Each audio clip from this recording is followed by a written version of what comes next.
Maranatha. ಇಂದು 5 October 2025. ಎಲ್ಲರಿಗೂ ಭಾನುವಾರದ ಶುಭ ವಂದನೆ.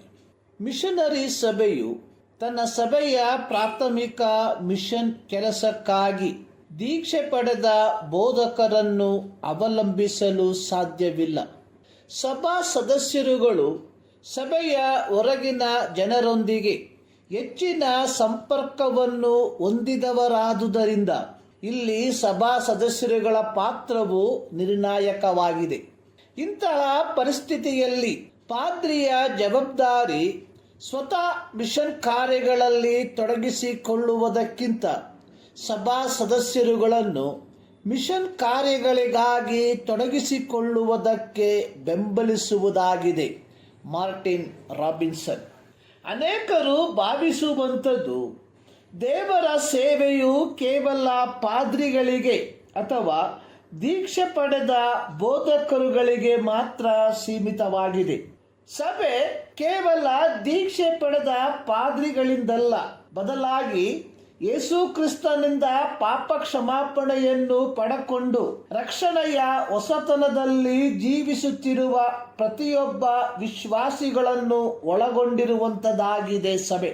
1 ಪೇತ್ರ 2ನೇ ಅಧ್ಯಾಯದ 9ನೇ ವಾಕ್ಯದಲ್ಲಿ ಅಪೊಸ್ತಲನಾದ ಪೇತ್ರನು ನೀರೋ ಚಕ್ರವರ್ತಿಯ ಪೀಡನೆಯ ನಿಮಿತ್ತ ರೋಮನ್ನರ ಪ್ರಾಂತಗಳಿಗೆ ರೋಮ್ ನಗರದಿಂದ ಚದುರಿ ಹೋಗಿದ್ದ ದೇವಜನರಿಗೆ ಅವರನ್ನು ಈ ಪೀಡೆಯ ನಡುವೆಯೂ ಕ್ರಿಸ್ತ ನಂಬಿಕೆಯಲ್ಲಿ ದೃಢಪಡಿಸುವುದಕ್ಕೆ ಈ ಪತ್ರಿಕೆಯನ್ನು ಬರೆದಿರುವಾಗ ಅವರಿಗೆ ಹೇಳಿರುವಂತಹ ಮಾತು: ನೀವಾದರೂ ನಿಮ್ಮನ್ನು ಕತ್ತಲೆಯೊಳಗಿಂದ ಕರೆದು ತನ್ನ ಆಶ್ಚರ್ಯಕರವಾದ ಬೆಳಕಿನಲ್ಲಿ ಸೇರಿಸಿದಾತನ ಗುಣಾತಿಶಯಗಳನ್ನು ಪ್ರಚಾರ ಮಾಡುವವರಾಗುವಂತೆ ದೇವರಾದುಕೊಂಡ ಜನಾಂಗವು, ರಾಜವಂಶಸ್ಥರಾದ ಯಾಜಕರು, ಮೀಸಲಾದ ಜನವು, ದೇವರ ಸ್ವಕೀಯ ಪ್ರಜೆಯೂ ಆಗಿದ್ದೀರಿ.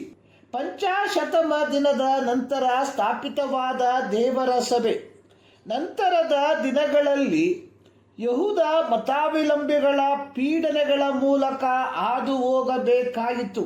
ಇದರ ಮುಂದಾಳತ್ವವನ್ನು ವಹಿಸಿದ್ದು ತಾರ್ಸದ ಸೌಲನು. ಆ ದಿವಸಗಳಲ್ಲಿ ಯೆರೂಸಲೇಮಿನಲ್ಲಿದ್ದ ಸಭೆಗೆ ದೊಡ್ಡ ಹಿಂಸೆಯು ಉಂಟಾಗಲು ಅಪೊಸ್ತಲರು ಹೊರತಾಗಿ ಎಲ್ಲರೂ ಯೂದಾಯ ಸಮಾರ್ಯ ಸೀಮೆಗಳಿಗೆ ಚದರಿ ಹೋದರು. ಹೀಗೆ ಚದರಿ ಹೋದವರು ತಾವು ಹೋದ ಸ್ಥಳಗಳಲ್ಲಿ ಸುರಕ್ಷಿತವಾಗಿ ಕುಳಿತುಕೊಳ್ಳದೆ ಅಲ್ಲಲ್ಲಿ ಸುವಾರ್ಥ ವಾಕ್ಯವನ್ನು ಸಾರಿದರು. ಇವರ್ಯಾರು ಅಪೊಸ್ತಲರ ಕೈಯಿಂದ ದೀಕ್ಷೆ ಪಡೆದವರಾಗಿರಲಿಲ್ಲ.